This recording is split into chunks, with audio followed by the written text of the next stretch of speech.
Kali ini kita akan membahas tentang film Izinkan Aku Berdosa atau Hallow's Prayer yang tayang pada tahun 2024 yang lalu. Nah, film ini disutradari oleh siapa lagi kalau bukan sutradara hebat Hanung Bramantyo yang diproduseri oleh Rampun Jambi. Selain itu, penulis skenario-nya yaitu Ivan Ismail dan Hanung Bramantyo juga. Tak lupa, film ini diproduksi oleh MVP Picture dan dirilis pada tanggal 22 Mei 2024 dengan bergenre drama.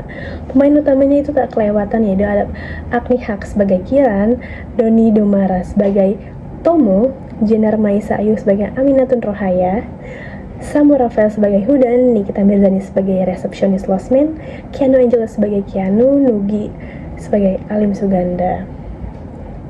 Dan film ini merupakan film adaptasi yang diangkat dari novel yang berjudul Tuhan Izinkan Aku Menjadi Pelacur karya Muhyiddin Muhammad Dahlan yang terinspirasi dari kisah nyata. Tak lupa juga film yang bikin geger warga Indonesia ini juga karena banyak mengangkat kisah-kisah yang sedikit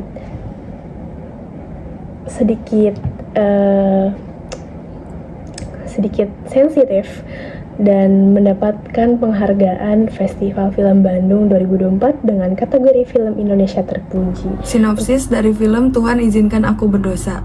Film ini mengisahkan Ninda Kirani sebagai Kiran, seorang mahasiswi religius dan berasal dari keluarga miskin. Sejak muda, Kiran telah mengabadikan hidupnya untuk kebajikan dan melayani umat.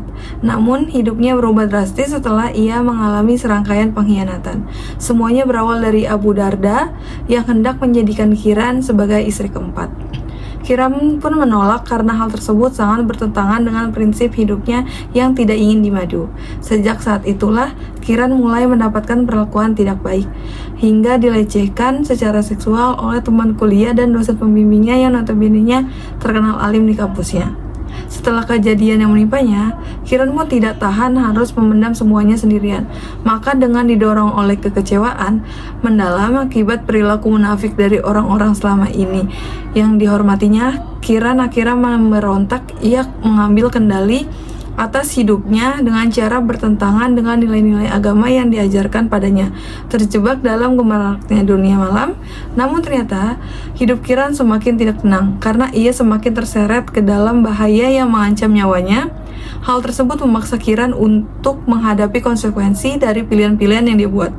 Melalui perjalanan Kiran, film ini juga mengangkat isu-isu sensitif seperti pelecehan seksual dan kritik terhadap kemunafikan yang seringkali tersembunyi di balik topeng agama.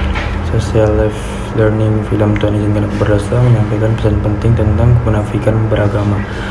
Penampilan religius tak selalu mencerminkan akhlak sesungguhnya. Dukungan bagi korban kekerasan seksual butuh dukungan bukan penghakiman. Terusnya victim blaming atau merusak menyalahkan korban yang hanya menambah trauma. Pendidikan seks penting untuk pengetahuan tentang seksualitas, melindungi diri dari kekerasan. Hindari stigma, jangan mengeneralisasi kelompok tertentu berdasarkan perilaku individu. Memaafkan itu penting, kunci kedamaian adalah memaafkan termasuk diri sendiri. Jangan menghakimi, serahkan penghakiman pada Tuhan. Sisi kelebihan Tuhan judul Izinkan Aku Berdosa, isu-isu penting. Film ini berani mengangkat isu yang sensitif yang seringkali ditutupi seperti pelecehan seksual, lingkungan, religius, penindasan terhadap perempuan atas nama agama dan kemunafikan oknum yang berlindung di balik kesucian agama. Isu-isu ini diangkat dengan cukup berani walau mungkin bisa lebih dieksplorasi lagi. Acting Prof. Agni sebagai Kiran patut diacungi jempol. Ia berhasil menampilkan pergolakan batin dan emosi Kiran yang kompleks dengan sangat meyakinkan. Kita bisa merasakan kekecewaan, kemarahan, dan keputusan yang dialami Kiran. visual sinematografi, film ini cukup baik terutama dalam membangun atmosfer dan mendukung alur cerita. Penggunaan warna dan pencahayaan membantu menciptakan suasana yang kelam dan penuh tekanan. Memancing pertanyaan, film ini memicu pertanyaan-pertanyaan penting tentang keadilan Tuhan, makna keimanan, dan kemunafikan yang terjadi di masyarakat. Hal ini membuat penonton berpikir dan merefleksikan kondisi sosial di sekitarnya. Untuk sisi kekurangan film ini, plot terlalu cepat, beberapa bagian cerita terasa terlalu cepat dan kurang mendalam. Perkembangan karakter Kiran, misalnya dari seorang mahasiswi religius menjadi perempuan yang jatuh, terasa agak terburu-buru, kurang meyakinkan. Ending yang menggantung, film ini terasa menggantung dan kurang memberikan resolusi yang memuaskan bagi penonton. Nasib Kiran dibiarkan terbuka sehingga penonton merasa kurang puas dengan penyelesaian ceritanya. Rawan disalahartikan karena mengangkat tema yang sangat sensitif. Film ini memiliki potensi untuk disalahartikan oleh kelompok-kelompok tertentu.